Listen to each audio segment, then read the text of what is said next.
Hey guys, so the first thing that we're going to be talking about today is our body anatomy. We're going to go over bones, skulls, the muscles that go into it, and how exactly those muscles fit on top of the bone structure, because we need to know what's underneath, right? If we don't know what's underneath, everything that we put on top is just kind of guessing. We don't know why these structures fit here. We're just doing it because it looks like that. But once we know the exact anatomical structure, you're able to kind of have more creative liberty with what you do because there's actually a solid foundation under everything, right?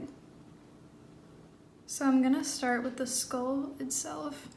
For a lot of people, they see just the form of the skull as one big object in space.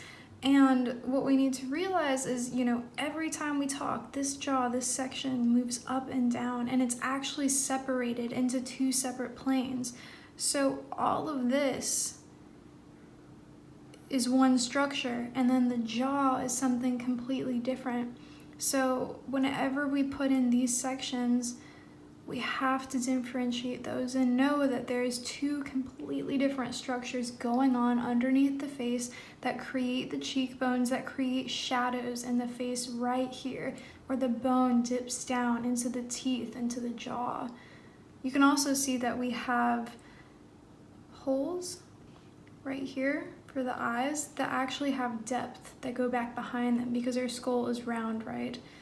So it's not just the eyes that float inside of here, but they're covered by a mass of muscle and cartilage behind it that's held in by the rest of the skull. And as we have the base, as we try to figure out what else we want to add to it, we can actually come in and add some extra wrinkles, some extra dents, bumps, etc.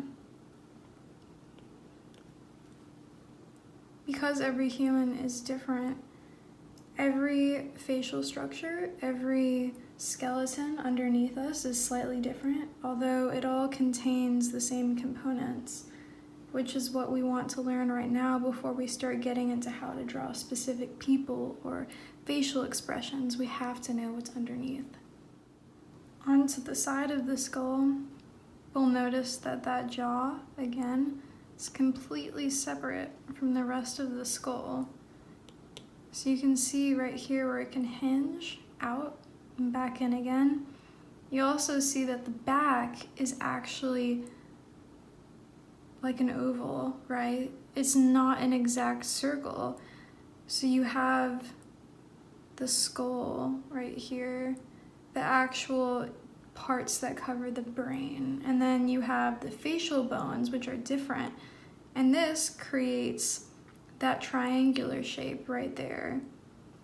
So normally when people draw faces, we think that it's just one circle, right?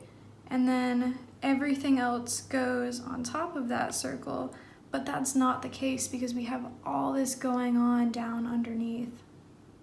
So if you had to guess where the neck was, where do you think you would put it? The neck is curved, right? And I'm just simplifying for now, but you've got your bones that go up from your spine right around here. And then if you feel the front of your neck, that's not bone, right? That's cartilage. And that section is going to be placed right here. And it's just going to dip down like that. And then you have the skin that covers the outside of the skull, dips, and then curves right around that spinal area. Same with the skin right here. So that's where you get that circular head shape. But all of this is composed of bone and cartilage.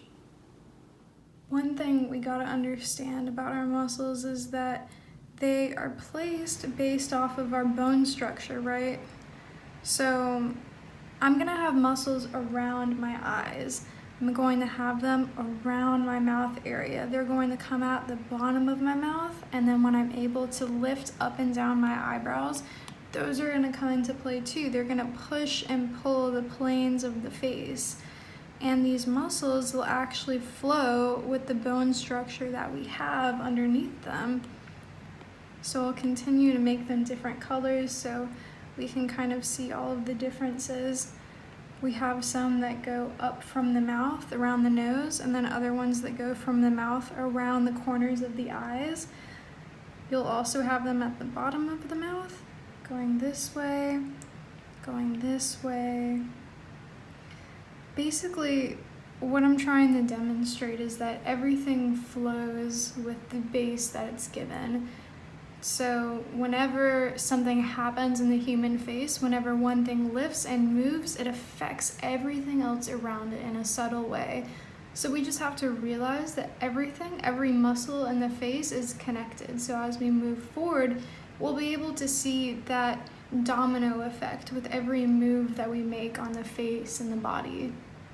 Then we're going to want to have the ears right, which are generally positioned along the bottom section of the nose to the top of the mouth. If I